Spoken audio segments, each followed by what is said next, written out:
Hello everyone, this is Pecan Cookie here, and welcome back to the second episode of Mythos. In this episode, we will be working on building up some farms around the area, just so I have a nice supply of food, because last episode I was kind of going around and breaking these little, these windy gardens to get food, and it was kind of getting annoying. Now, I have gathered some food here just by going around and breaking the stuff, but I've sorted out the foods that we will be using because I only want to use foods that the ancient Greek actually farmed. So we have asparagus, onions, cucumbers, carrots, barley, millet, wheat, lettuce, some beans, and garlic. There's some fruits that they also grew, but I do not have those yet. I will go looking for them. But first we're going to start with the plants that we just grow in the ground. We'll make an orchard later, probably over that way. So I first need to level out these hills just slightly and then terraform out this area here. So that's the plan, and first thing we're going to do is go to bed. Actually, no, the first thing we're going to do is get this goose away from my house because it is obnoxious. Need some seeds. Come on. There we go. Come here, Mr. Goose. Yes, look, I have seeds. Do you want these? Surely. Ow! That was rude. Fine. Stay there, I guess. Okay, so let's get digging.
Okay, now that we have these hills flattened out, we can start terraforming some more down here before we then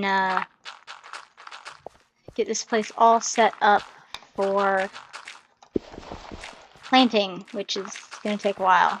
While I'm doing this, I should explain a little bit more about what the plan is. So this isn't just going to be a farm. Right here in the middle, I'm going to build a little shrine temple thing that honors Demeter, the goddess of the harvest. As the goddess of the harvest, Demeter was very important in Greek mythology. Although she doesn't appear in many myths as like a big part of those myths, she was very important to the Greek people, as not only was she a goddess of the harvest, but a goddess of the fertility of land. One myth that Demeter plays a huge role in is the abduction of Persephone. After Persephone is taken to Hades, Demeter goes on a large quest to try and find her daughter because she does not know where she is. Zeus, being the gentleman that he is, does not tell his sister where their daughter... Greek mythology family trees are more like a spider's web. Just don't pay attention to the incest. And Greek mythology is mostly fine, not really. Anyways, so they took Persephone. They did not tell Demeter where Persephone was, and Demeter got really sad. After not being able to find Persephone, stuff started not being able to grow because Demeter was not doing her job as the goddess of the harvest, and people couldn't grow anything. People were starving, mass famine started. It was all around not good. Everyone was dying. So Zeus ended up making a deal with her.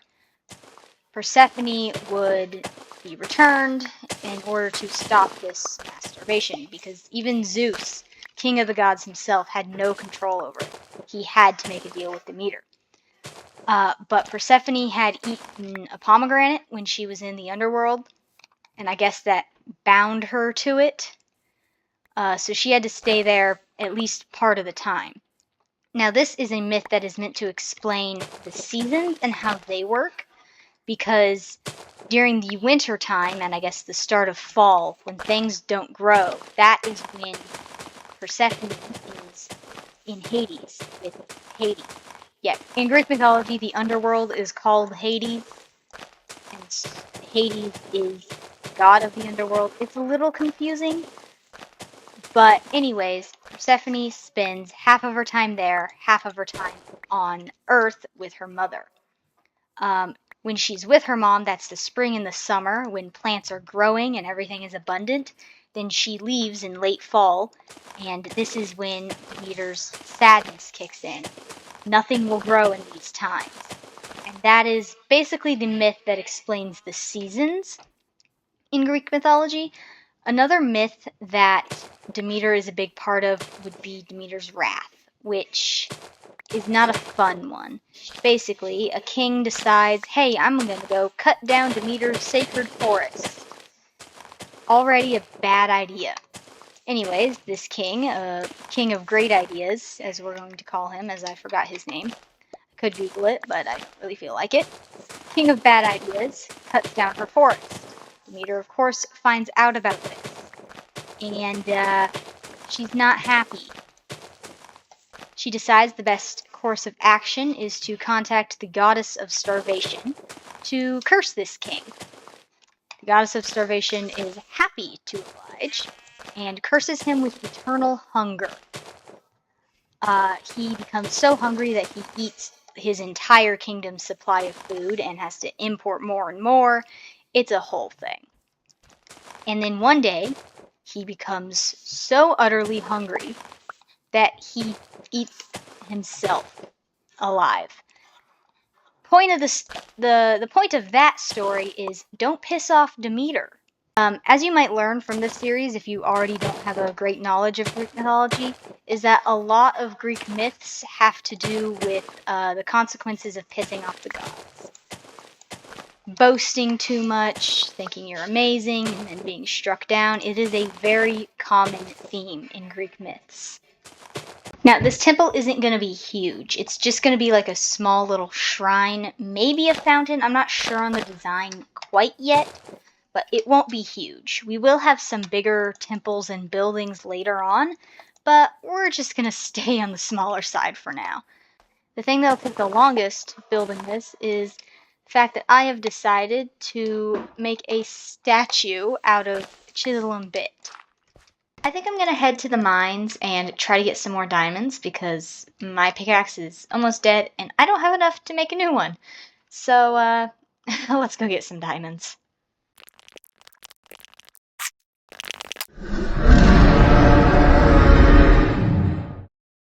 On my mining journey, I did, however, find a mine shaft, and it had some manuscripts in it, and I have enough to add some things to my book.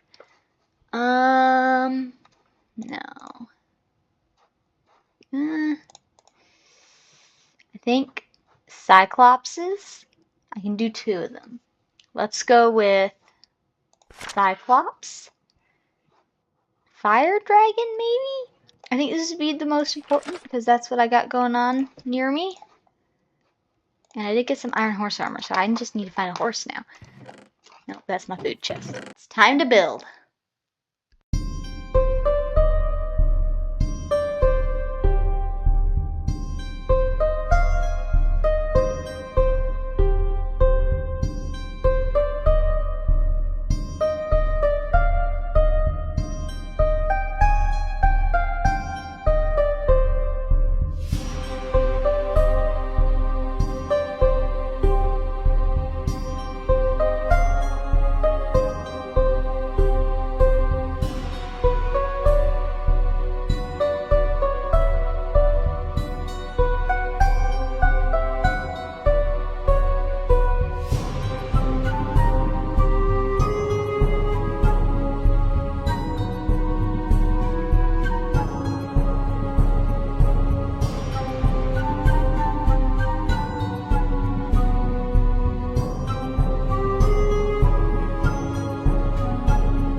Now that we're done tilling the land, it's time to get planting.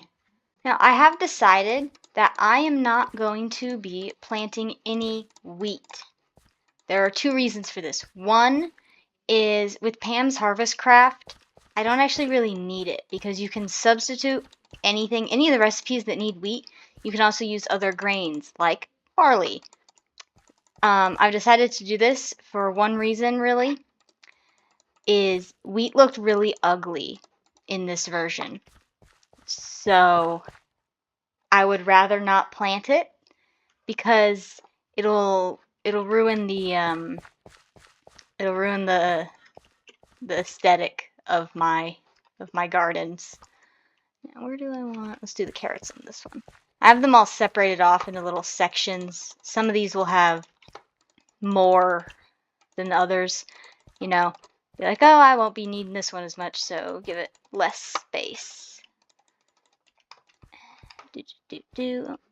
See, like, look how nice this looks, like, aesthetically, compared to, like, what wheat looks like in this version of Minecraft. I know I said in the last episode that I would do the interior of my starter house.